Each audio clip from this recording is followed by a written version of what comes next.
Hey everyone, my name is Jason Young. I'm the COO of Level Up, and today's workshop is the 6 steps on how to land a great and high-paying job by Alan Stein, CEO of Kadima Careers. And Alan's done a guest newsletter post for us that was very popular. And the key question to this is why should you listen to Alan? Or it's pretty simple. Alan was an executive at Google, Meta, Salesforce, Tableau, American Express, and there are 2 data points that really stand out to me regarding Alan and his team. Number one, his clients average a $124,888 salary increase within 3.56 months of coaching through Kadima Careers. That's a when you talk about ROI calculation, that's a good stat. And then the second one that I like a lot is actually in 2016, Alan was named Google's Manager of the Year. So that shows you Alan's leadership abilities to raise the bar for future talent. Okay, but enough of the preamble. Let's get right into it. I'll hand over the mic to Alan. We're going to run it by Alan's going to give us a workshop, and then at the end, when we have time, we'll open it up for Q&A. If you want to ask live, use the Zoom virtual hand raise, and we'll call on you. But you can also use the Zoom Q&A tool if you want to type in your question. Okay, without further ado, Alan, take it over. Cool, Jason. Couple of things. One, it's Kadima Careers. No worries about that. Kadima is a Hebrew word which means forward, so we're trying to move people's careers forward. Secondly, last time I came here, we busted Zoom, and I remember, and now that you bring up the guest newsletter, the day that guest newsletter dropped, I got kicked off of LinkedIn for 2 days. So I had all that great opportunity from you guys. You were generous enough with that, and then I was kicked off of LinkedIn. That's a whole nother story. I'm back. But let's get into this. I'm a New Yorker. I will talk a little quickly, but I'm happy to take questions, and you feel free to reach out to me on LinkedIn, follow up with me any way you want to reach out to me. A little bit about me. I happen to be a top 1% interviewer and interviewee. I've interviewed a shit ton of people at Google, at Facebook, at Salesforce, at American Express. I also have interviewed a lot. I actually enjoy interviewing. I'm weird. I like doing that. Before I started Kadima Careers, which I started as a side hustle while I was at Salesforce, I did a lot of research on this. I actually read the book Influence by Dr. Robert Cialdini. I don't know if any thumbs up there. Anyone read the book Influence? Yeah. Before Cialdini wrote that book, he actually figured out what salespeople do. So I thought that was ingenious, and because influence is all about sales, so he took sales roles. So before we started Kadima Careers, I'm like, I'm going to just take a lot of interviews and see what the interview process is like and understand what's going on. So what we'll share today is how to get a better job quickly, confidently, with lots more money, even in this really crappy job market. It wasn't just built by me. We work with lots of experts at some of the top companies in the world that have informed our processes. So there's lots of career experts out there. Actually, if you look on LinkedIn, last time I checked, there were 311,000. What you're going to hear today are things that actually work. And I'll tell you why they work, but you can just trust me that this stuff works. It's not easy, but it works. You're in the right place if you're an ambitious professional, if you want to get paid what you're worth, if you have a bias to action. So everything I'm going to tell you here is available to you. It just is a matter of, do you want to take action, or do you want to just complain about a really tough job market? It's kind of up to you. And are you resilient? If anyone's read Angela Duckworth's book, Grit, I'm a big fan of that as well. And you really need to be resilient in this. And Carol Dweck has a great book, Growth Mindset. So all this stuff, all this research, this stuff works. And I'll teach you how. When I joined on the Carol Dweck piece, this is a picture of me back in 2017 when I joined Meta. It was called Facebook back then. They flew me and about 200 other what they called noobs out to Menlo Park to meet Zuck, to meet Cheryl, to get indoctrinated with the Facebook Kool-Aid. And they had Maxine Walters or Williams there talking all about DEI and how Meta was different because they care about diverse slate approach. Well, all that was obviously performative marketing bullshit, but they did talk about they brought Carol Dweck in and she talked about how people can have either a fixed mindset or a growth mindset. And if you choose a growth mindset, it's something that you can learn and grow with. And what I'm going to be teaching you today are all tactics that you can learn with, grow with, and get a better job with. I'm going to share. Actually, I'm curious if people want to put in the chat where you're calling in from. I'm in Brooklyn, New York, and let's see in the chat if I can. I think I can see the chat. Oh, Seattle, New York, Cape Cod, Marin, San Jose, Massachusetts. Okay. Oh, Dusseldorf. I've been to Dusseldorf at the Google office there. Princeton, New Jersey, Italy. Cool. So we got folks all over the world. This stuff works all over the world. Next thing, this helps people across functions, industries, and career stages. So I know a lot of folks in Ethan's community are directors or VPs or aspiring to that, maybe managers. What level are you actually, not what level are you at? What level do you want your next role to be? Just put that in the chat also. VP, VP, SVP, director. Right. Okay. So these are all high titles. What level are people now?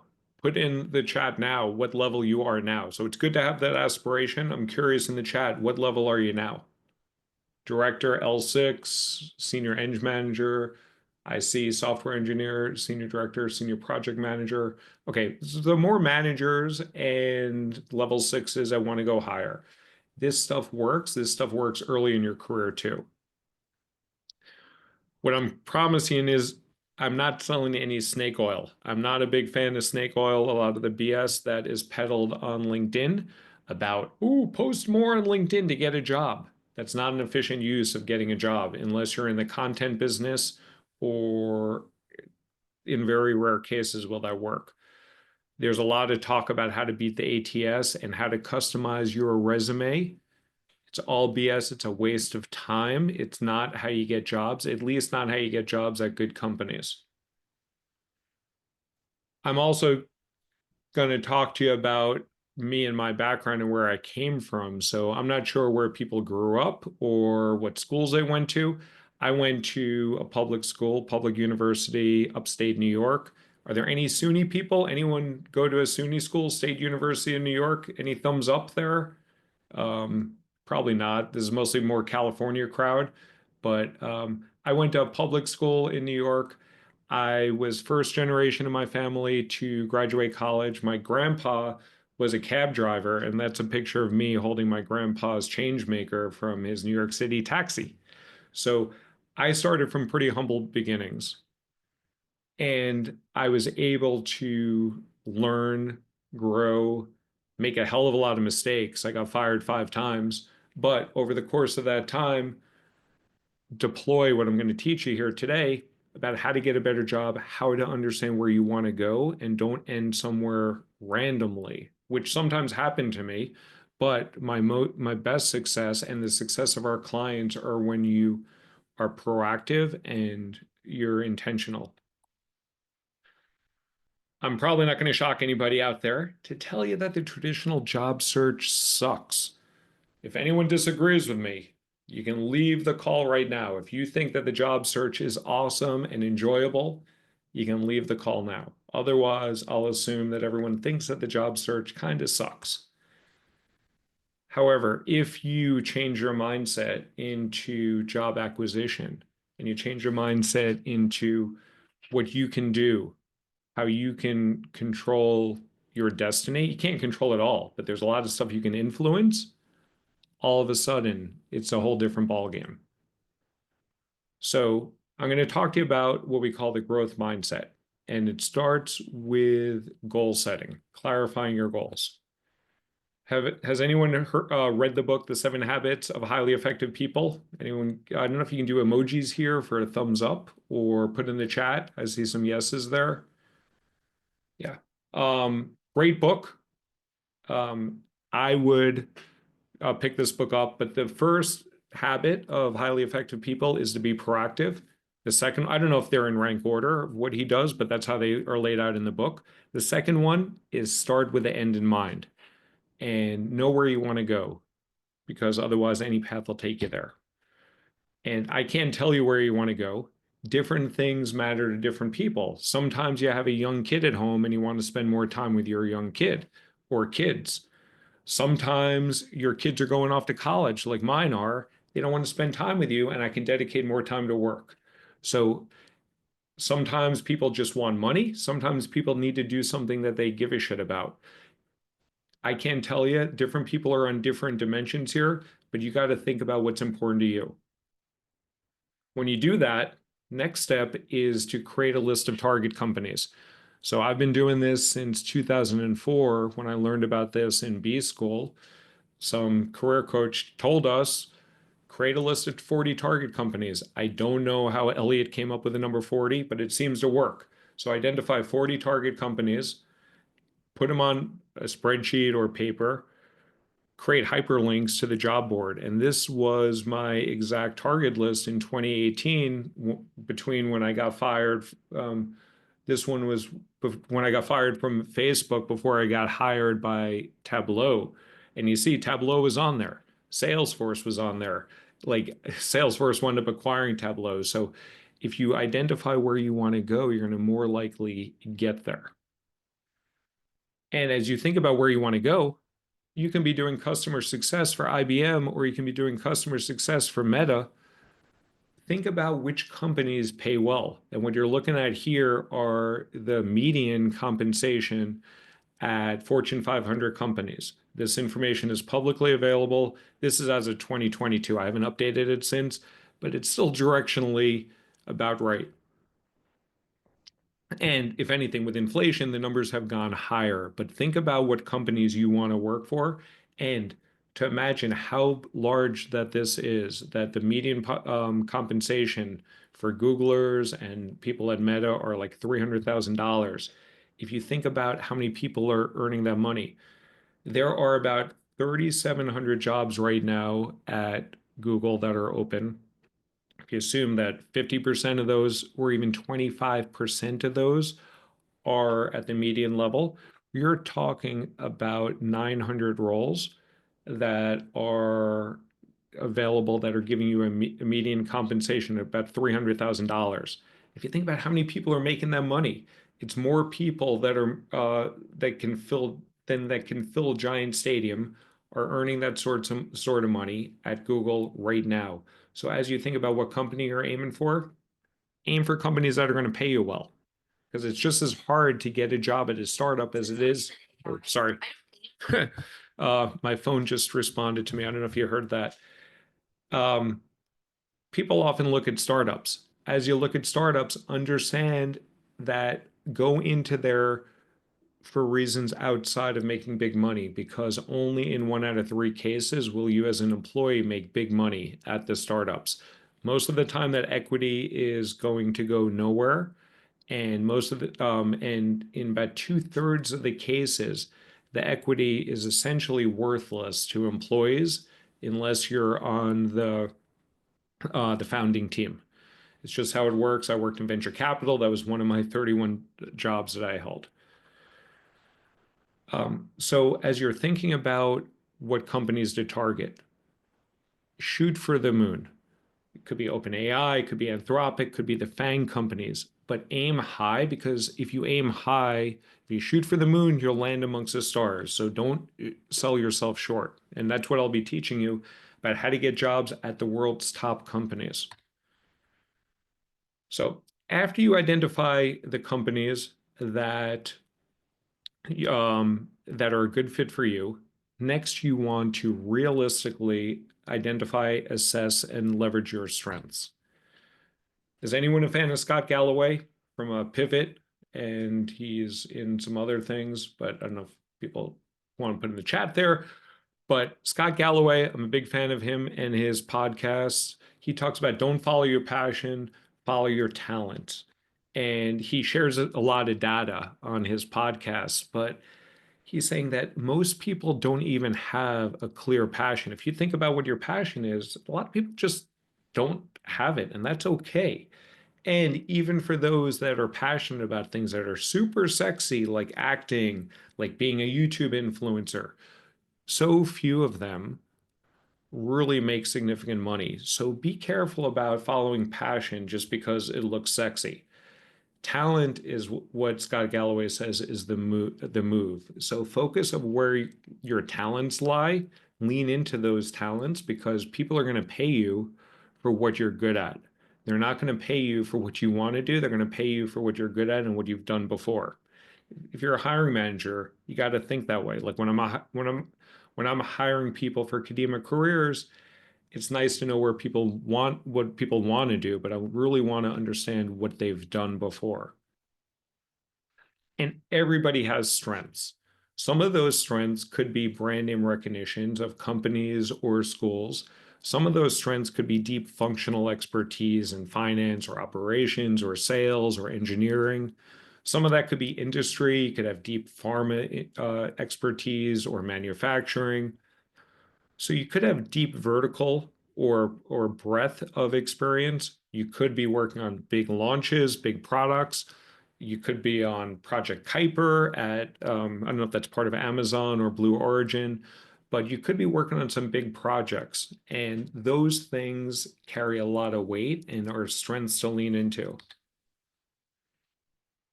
Once you get those items, and actually, let me just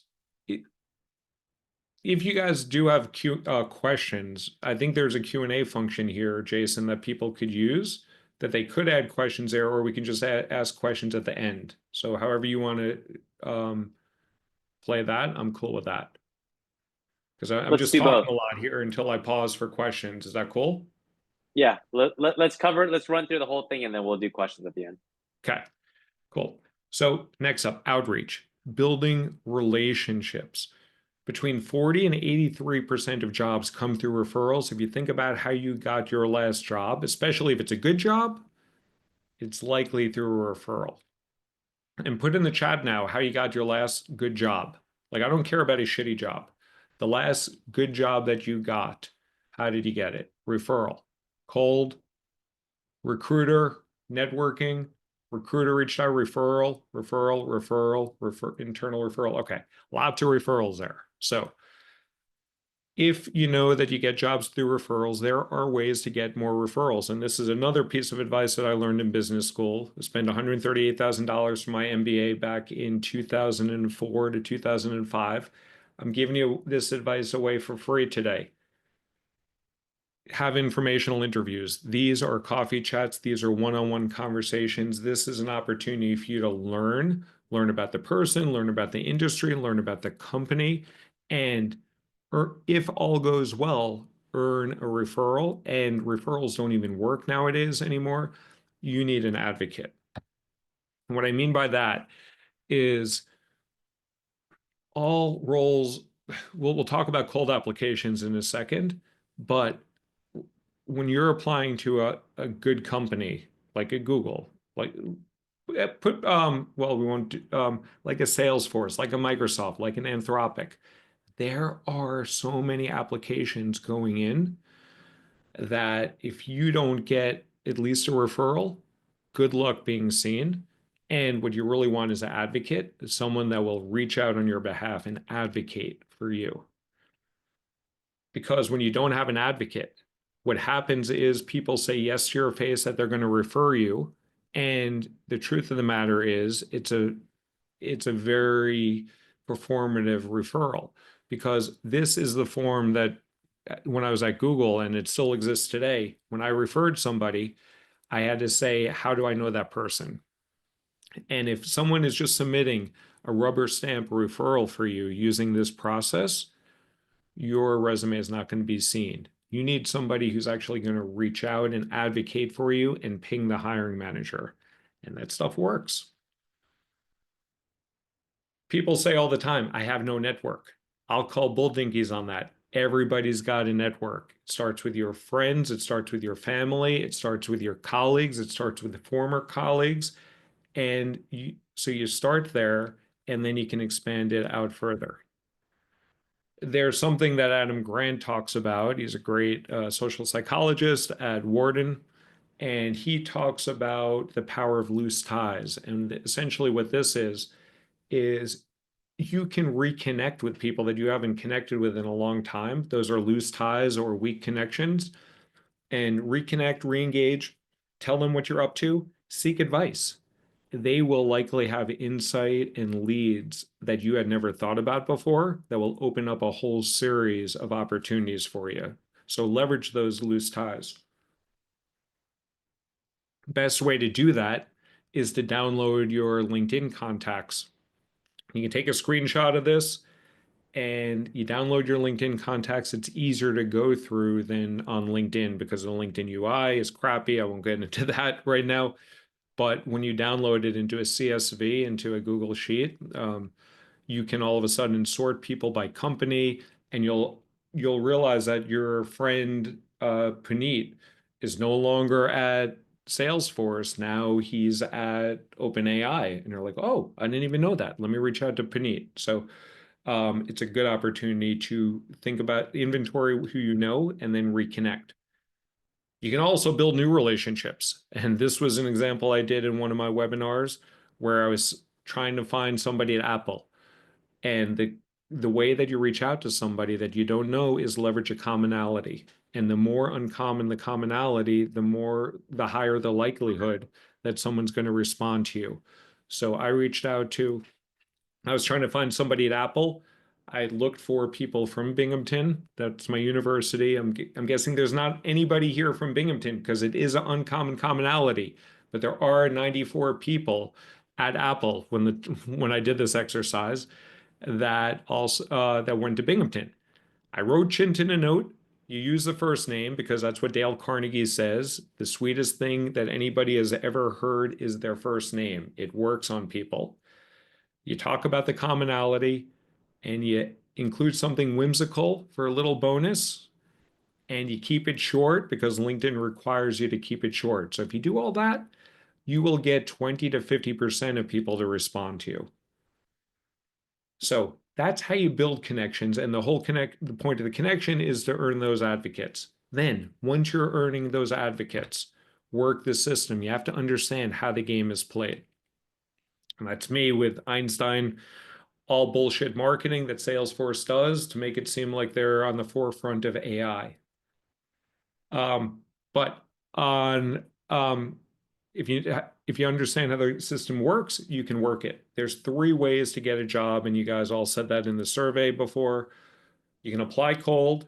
If you apply at the right place at the right time for the right role, perhaps you'll have a shot, likely not at a good company. You could get recruited. If your LinkedIn is optimized and it's up to date and you've worked at good companies, you went to good schools, you had good titles, congratulations, you won the lottery. You might get some inbound. But even with my profile, and like you can look at my profile before I started Kadima, it's a pretty impressive profile. I got mostly shit inbound, and it was mostly the outbound that I had to do. On the outbound, the referral, that's how you get jobs. 25 out of my 30 jobs, it should be 25 out of 30, not 24 to 29. My jobs have been through referrals. And again, 40 to 83% of jobs come through referrals. Once you get in to that funnel, you want to get out of that yellow zone as quickly as possible because you can't control that. You want to get into the blue zone where you're actually talking to humans in the interview process. But still, the odds are stacked against you at each stage of the funnel until you get to the end. And even then, there might be multiple good people for the role, and someone just has slightly better experience or is a CEO's son. So the odds are stacked against you at every stage. You have to understand that. Because of that, you need to train and build up tenacity for those interviews. So if you work this system, I promise you, you will get those interviews. And then when you get those interviews, you want to optimize for your success rate. So that's why you need to train and build up the tenacity. There are 2 phases of interviews.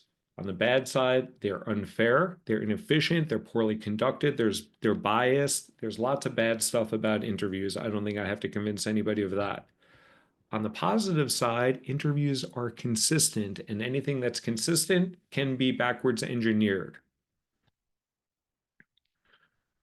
What I'm sharing with you now is based on my research, based on our coaches' research, based on things that you have probably seen, and this is stuff that happens at the top companies. When you go down to less structured companies that are less familiar with interviewing, you may not see this, but this is typically the process. You meet with a recruiter, they're looking for knockout factors. They want to make sure that anyone that gets past their filter is worth the hiring manager's time. It's usually a 30-minute call. You don't want to talk about compensation. The recruiter is going to want to talk about comp. We'll talk about how to head that off in this shortly. Next up, the hiring manager. The hiring manager cares about two things at this point. Do they like you? Because they're going to manage you. They're your boss. Or like, it doesn't have to like you friendliness, but they need to be able to get along with you. And secondly, can you do the job that I need to be done? And you don't necessarily know what that job is, even though there's a job description out there. The hiring manager may not have written it or may have just copied and pasted it. So you don't know what that hiring manager needs at that point. And three, the third part of the loops. You'll often see that hiring manager again, and you'll be meeting with cross-functional stakeholders and maybe your boss's boss. And those are a combination of case-based interviews where they test subject matter expertise and behavioral-based questions like, tell me about a time you had to deliver exceptional sales results with minimal resources. And you need to answer that in a particular way. So there's stages, 4 phases of the interview. You got to get inside the head of the interviewer to understand what's going on so that you can influence it in your favor. The first part is rapport building. Recency effect is important, primacy effect is important. So you want to build that relationship with that individual early on. It's common sense. You got to build the rapport. Next, TMAY, tell me about yourself. This is the most common question ever asked, and you need to have that down to 60 to 120 seconds. Questions for you. These are the things that shake people up, that get people concerned, but they're very knowable, especially with AI now. You put the job description in ChatGPT and say, spit out 20 potential questions for me. I can guarantee that that will get you 90% there, but you just need to be prepared on how to answer those well. And then questions from you.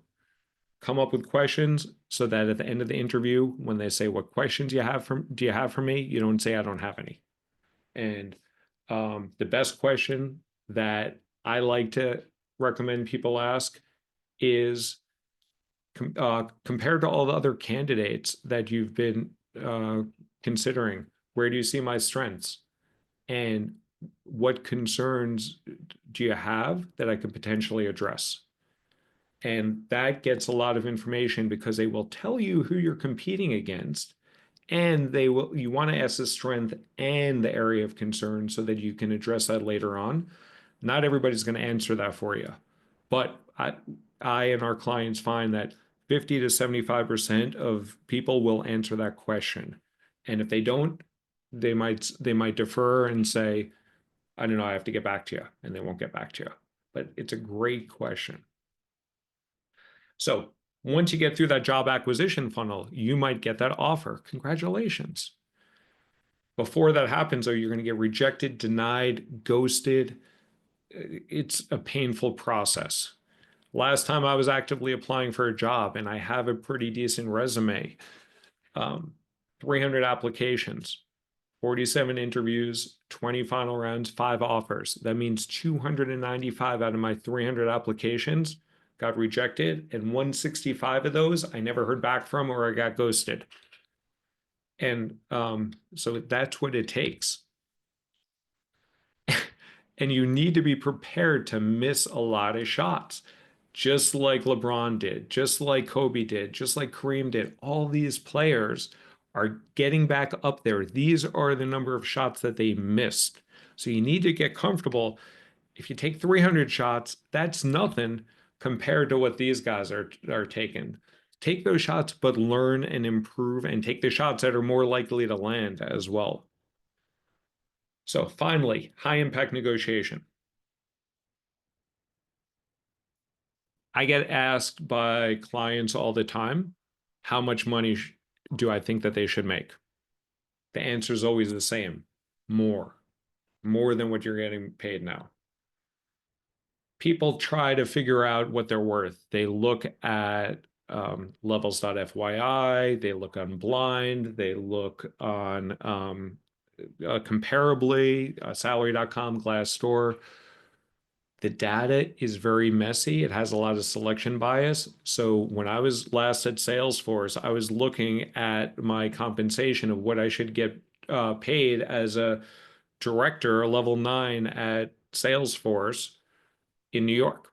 And levels.fyi gave a range of 90,000 to 428,000. I don't know how helpful that is. And if I were to believe that, I would have been underselling myself, because I'm not showing this to brag. If you think that this is a lot of money, I'm not showing this to say that I didn't make a lot. I'm just showing you here, this was the compensation that I was earning at Salesforce. The top box is a total comp I got. The bottom is RSUs, restricted stock units, and that's why working for big tech is so valuable. Those RSUs turn into cash. This is all cash.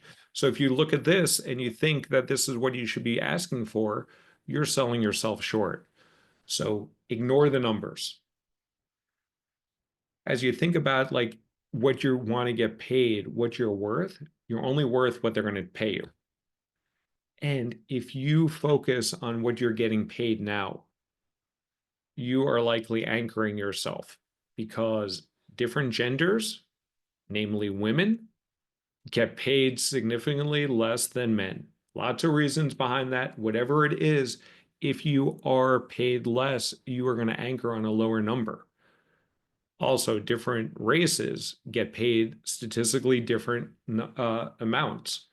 So if you are setting what you want based on what you're currently making, you're anchoring yourself. And it's very dangerous to do. So don't worry about, like, don't talk about numbers.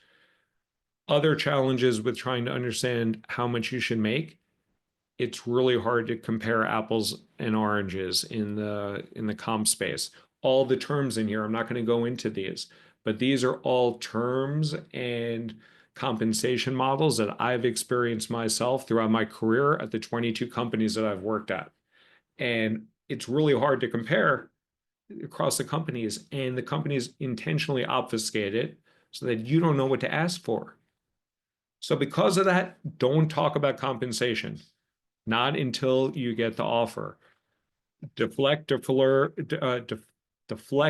and decline to talk about compensation. Because if you say a number too low, you're going to cut your knees out. If you say a number too high, you're going to take yourself out of the running when you might have convinced them later. So don't talk about comp. Oh, and the QR code there, we have a negotiation cheat sheet. So you can also go to our website and download that, but we have the exact scripts that you can use so that you can avoid talking about compensation, and it works every time. So we're going to come to the Q&A shortly. I'm just going to share a little bit of what we do and offer a special offer to the Level Up community. What we do is we get people jobs like quickly, confidently, and with lots more money. And what we're offering the Level Up community is a taste of Kadima, where you get a one-on-one coaching session with one of our coaches. We have 30 coaches from top companies. You get a group coaching session led by me. That will be me there. And you get access to one of our most popular digital courses on LinkedIn optimization. So we're offering it to the Level Up community for $199. So it's normally $249. If you go to kadimacareers.com/taste and you type in partner 50, you get $50 off, so it goes down to $199. So we're offering you all that. Would love to see you as part of a Taste of Kadima. Oh, terrible slides. It's supposed to be the $249 going to $199, but we have the slides in the wrong order. So anyway, save 20%. Okay. Okay. We have a lot of slides there that didn't build exactly as intended. But with that, that's what I got for you. That was the growth framework that we went through. Goal setting first, then realistically assessing your strength, building that outreach, working the system, training and tenacity for the interviews, and high impact negotiation at the end. And that was quick. It's a New York hour, which is only which we save 23% of the time, or 23 minutes. Love it. All right. If you have a question, raise your virtual Zoom hand. In the meantime, I'm going to hit up the Zoom Q&A. Alan, I'm going to pick and choose some of the top ones and post them in the chat as well. Okay. So Q1, executive hires often happen through advocates or executive recruiters that have referral intros. How do you get on the executive recruiter's radar? So I am not a big fan of going to the recruiter. There are some recruiters that can help you, but a recruiter is an agent of the company, and I'd rather go directly to the company. If you have a recruiter that you've worked with in the past, if you get recruited by a recruiter, leverage that recruiter, but don't go out and proactively find recruiters. Recruiters are really only looking to fill roles that they have actively now. So the odds of you finding a recruiter that has a role that matches you is pretty low. So you want really an advocate on the inside of the company to send a note on your behalf to the hiring manager to say, hey, I met this guy, Jason. He seems like a really strong operator. He worked for Amazon for a while. I chatted with him. He seems like a good guy. Are you still looking to hire a COO of your company? And all you want to do is get that hiring manager to look at your profile and give you a fighting chance. Got it. I'm going to go with Joanne in the chat really quick. Let's say you're interviewing, you're in the process, blah, blah, blah, but they require you to talk about comp when they call you. What do you do?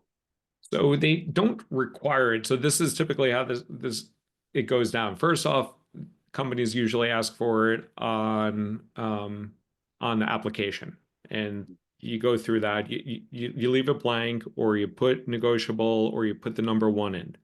That will get you to the recruiter. Then when the recruiter talks to you, you say, I want to get paid fairly and in line with the scope and impact of the role. That will shut up most people. Or if not, the second way to go is, hey, I'm really excited to work at Stripe. Compensation's not going to get in the way. If that doesn't work, then you say, you know what, I'm really not sure how Spotify compensates its employees. Do you mind sharing that with me? And then they'll tell you RSUs and bonuses and all that. You jot it down and say, oh, interesting. That's different than how I was paid at Chase. Can I think about that and get back to you? And they'll say, sure. And they will never remember to get back to you. And then when it gets to the offer negotiation part, they'll look in their notes and they're like, oh, we didn't talk comp with you. I've played this trick before with companies. It it works. And another thing to do, if you're not comfortable with any of that, a lot of jobs have the comp range in the job description now because they need to legally do that in most states. And just say the comp that's listed in the job description is within the right ballpark.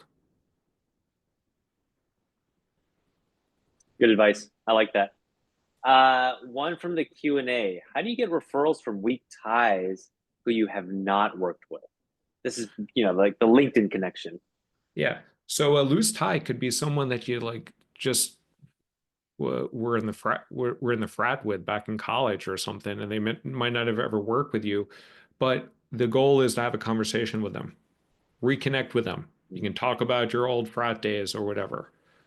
And then when you're talking to them and they happen to be working at NVIDIA, you can be like, oh, I happen to be on the job market, and NVIDIA is one of the companies I'm targeting. I saw like this role. So you kind of ease into it with that.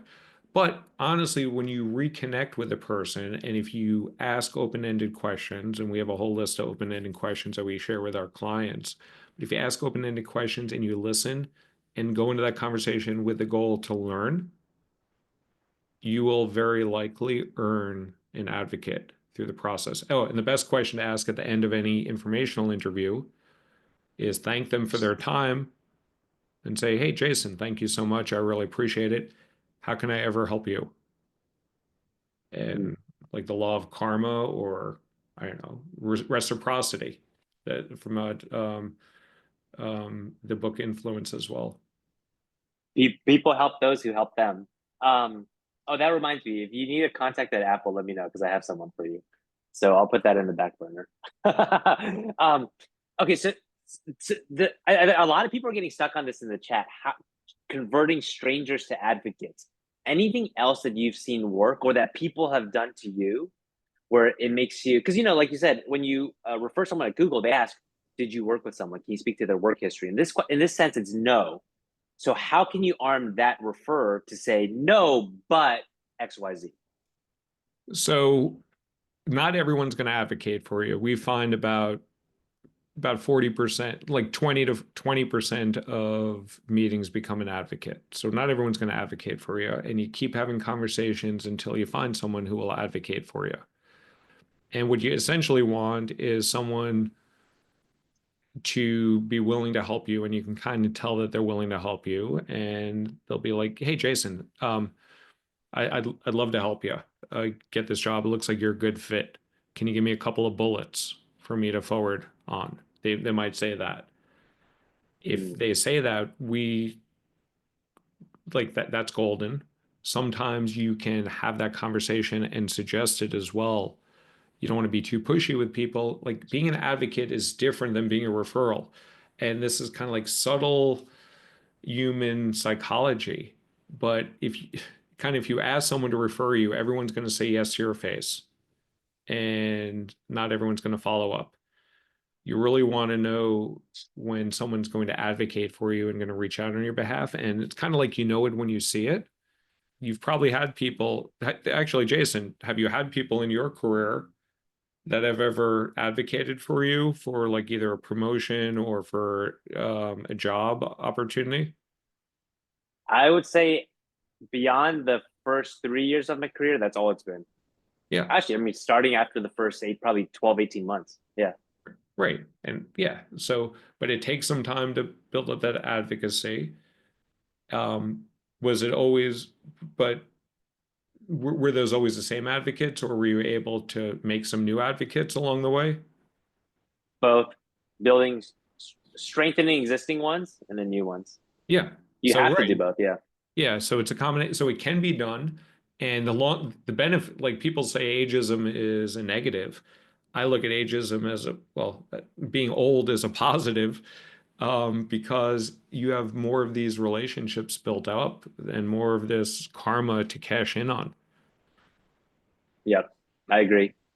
Uh, a few questions on this topic. You're applying to roles, etc., but you have gaps in your resume, or you got laid off slash fired.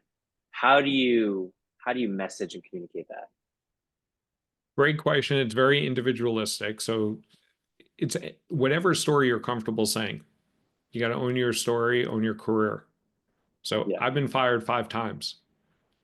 One time I was actually interviewing at Amazon in 2017, and I told the director that I was interviewing with why I got fired from Google. I told her the whole sordid details, and she's like, "Why are you telling me this?" And it's a good question. um, I didn't get the job, but I got a job offer from them 5 years later, 7 year, 2017 to 2022, 5 years later. They didn't look up the notes. They didn't even look at my LinkedIn profile. I don't say I'm fired at the companies, but if you look at my LinkedIn profile, I don't exactly look like someone who's on the job market. And I got, so you can tell whatever story you want. You just need to communicate your narrative. So in 2022, when I went to Amazon, I didn't talk about how I got fired from Google. I didn't bring that up again. I changed my narrative. And my narrative was I I left to my like I just left. No, Hmm. no one knows why you leave unless you tell them, like an idiot, like I did. It's a good the failure stories are always the best lessons. But I agree. You have to control your story and focus on how it helped you build the skills and experience that's gonna make you valuable to the next company. Okay, let's see. For people on the call, if you want to vote on specific Q&A questions, that will also give us a proxy. Let me see. We answered that one. I just put my LinkedIn in the chat too if folks want to connect with me. Yeah, definitely connect with Alan. Let's see. Oh, here's the one. A lot of the examples were big tech. Would you do anything differently for other industries? Yeah, you got to know how they like before you work this system, you have to know how it's played. So I've gotten jobs in professional baseball, I've gotten jobs in venture capital, I've gotten jobs at CPG, consumer packaged goods. There's slightly different processes, but it's not that hard to figure it out. So depending on where this person wants to get a job, I can talk about that industry or that area. Yeah, that makes sense. Be customizable and personalized to whatever you're aiming for. You got to know who the targets are, like who are the organizations that hire, how do they hire? And if you don't know that information, that's the beauty of informational interviews. As you're going to learn, you talk to people at the company and you're like, oh, how does Clorox hire? I don't know why I thought Clorox, but how does this company hire? Where do they recruit from? What do they look for? First off, a lot of that stuff is very knowable just on LinkedIn. If you just look at and the internet, if you just look at how the company is recruiting, you can if you look at their career site, it will give you a lot of hints of how they recruit. Let's see. Let me look at this chat if we've got any good ones. Arun, you raised your hand. Go ahead and come up here and ask.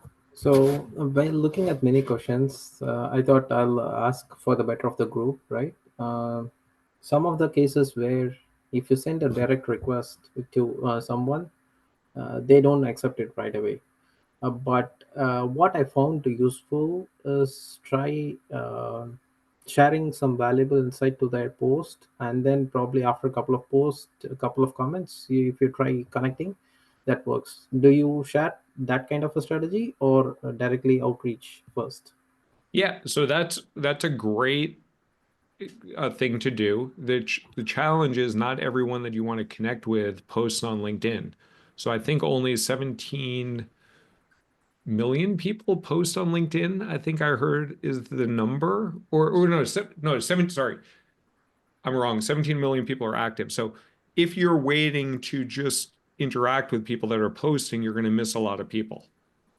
So you do need to like identify people at the organizations as well and target them and reach out to them. And you can't wait for them to post because most people don't post. But you do want to reach out with a commonality, whether it's a past school that you went to or a place of employment or a location, and leverage that commonality. Or if you see an article about them, you can reach out and say, "Hey, I just saw you quoted in BI. That's really cool." And it was I 100% agreed with you. And you just it's like when you're hitting on someone at at the bar, you're just looking for like some thing to say. Nice weather outside, huh? But the better the better your opening line, the more likely you'll get a response and not a slap in the face. Mhm. Yeah, I agree. If you want to build a deeper relationship with this person, you have to find commonality because that's the liking the person and connecting with them aspect. But you also have to show that you're someone who can provide value, especially if you know if you're reaching out to senior executives or hiring managers, they're busy people, and a lot of them do have families. So anything you request of them, just imagine you're competing with their family's time. That, that's so important. Whenever you're meeting with them or going around their schedule, assume it's harder for them. So anytime that they can meet, go around their schedule, assuming that you can make it work for you. Make it as easy and seamless for them as possible, and be appreciative. And also assume that for every 10 people you reach out to, 8 of them are not going to reply to you. You only get like our clients get about a 20 to 50% response rate from reach outs. So that means that 50 to 80% of them are not getting a response. Yep. Part of it is a numbers game. Alan, another question in the chat. For senior level interviews, are there specific resources or things you've seen work differently at that level? I don't think it's different per se, but the bar is higher. So the impact and the scope that you need to communicate is different. I think also sometimes you meet with more people. It depends on the company as well. So the seniority,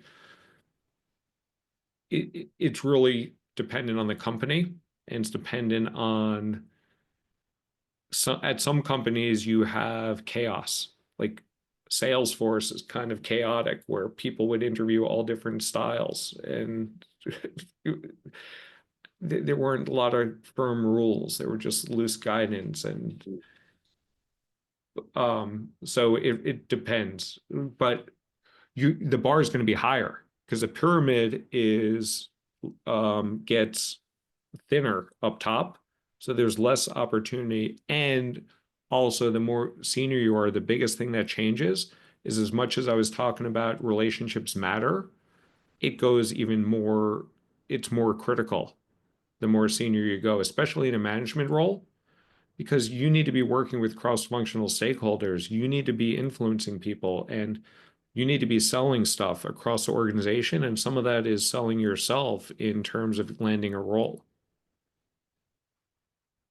And Alan, when you were going for these senior roles at these companies where you did get the job offer, anything that stuck out that you did well, where you think, oh yeah, that's repeatable?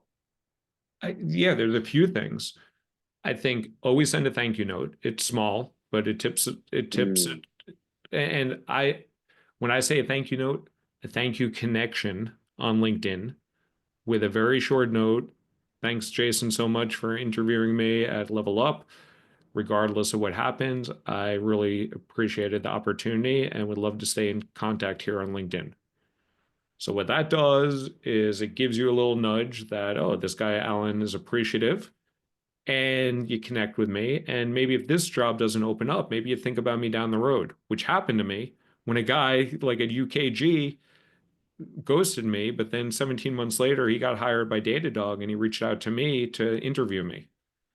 So, so you send thank you notes, and also you do what I call the surround sound approach. So while you're in the midst of interviewing, you reach out to other people within the organization to get more intel, but also if those conversations go well and they know that you're interviewing, they might put in a good word on your behalf. And it's everything just a tip, like, because the odds are against you at every stage of the interview process. It's like all these advanced sports analytics. And at one point in my career, I wanted to be Billy Bean. That's what I wanted to play, like, do Moneyball. So it's all about like increasing the likelihood of success at every stage of the funnel.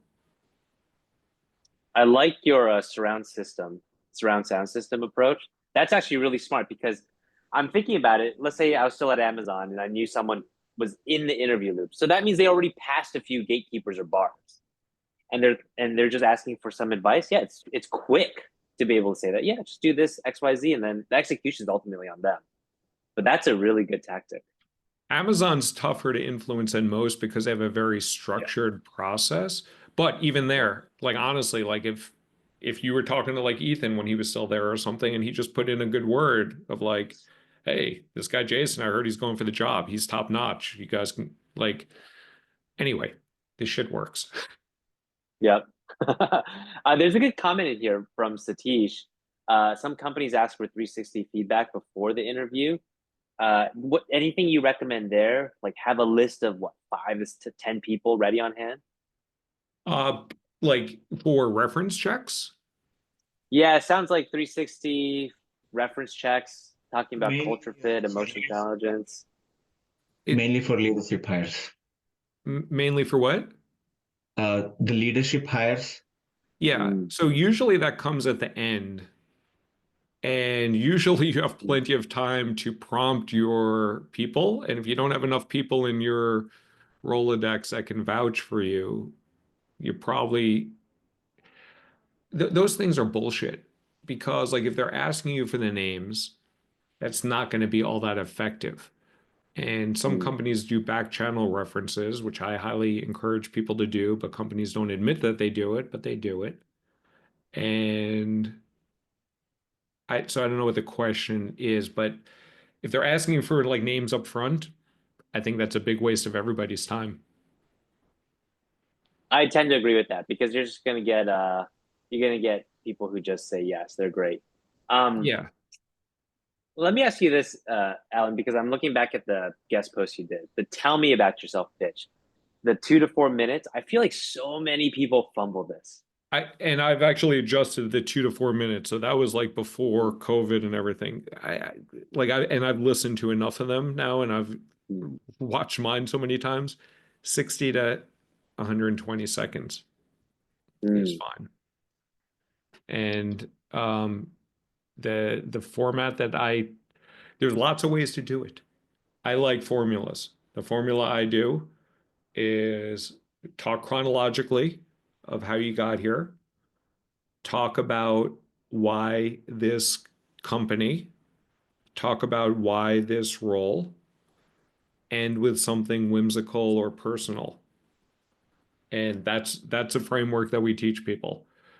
There, you can also like lead the beginning and like anchor with, because like the first words matter. You can say, hey, I'm a proven customer success leader with over 20 years of experience at some of the top companies in the world. And then go into your chronological order. So you can, but you got to get it down. You got to practice it. In the old days, I used to practice in front of the mirror and on a handy cam. That's what I did in business school. Now you can do it with AI. And yeah, you got to get that down if you For want sure. to if you want to be competitive. Yeah, I agree. It's basically your first impression, right? Alan, I do want to go back because I thought this point was very powerful. The comp negotiation, saying the phrase that upfront that comp is not a blocker for you, I think is a good move because there are going to be guardrails that you have to work with anyways at the company. But the other key is there's always things you can negotiate. You know, RSU, bonuses, special privileges. I know some executives. What did he negotiated a $5,000 every 2 months for wardrobe, and the Yeah. case he made was I have to meet with other business Yeah. executives, and yeah, You can exactly. ask for anything. Like You we've guys for helped our anything. clients negotiate for coaching Yep, after that's they a good get one. hired. So you can ask for anything. Worst comes to worst, they say no. People are afraid of getting an offer retracted. I've only had 2 offers retract. Well, it depends if you call one retracted. One was they knew I'd be a bad fit because, and the other one, I basically give them an ultimatum. I'm like, if I'm not going to get to this level by this time, I don't know if I want to take this because I had a good Yep. BATNA, I had a good plan B. So I was okay with being a little bit more direct on the negotiation. But if you're humble and you're respectful, they're not going to rescind the offer. Yeah, I largely agree with that. Okay, I know we're at time. Alan, any last call to actions or messages for people listening? Connect with me on LinkedIn. Also, if you want to do the Taste of Kadima, it's a really great opportunity. It's go to kadimacareers.com/taste, and then the coupon code is partner50 for $50 off. So would love to see you as part of Kadima. And the last 3 words I'll leave people with is what I tell everybody all the time: own your career. I love it.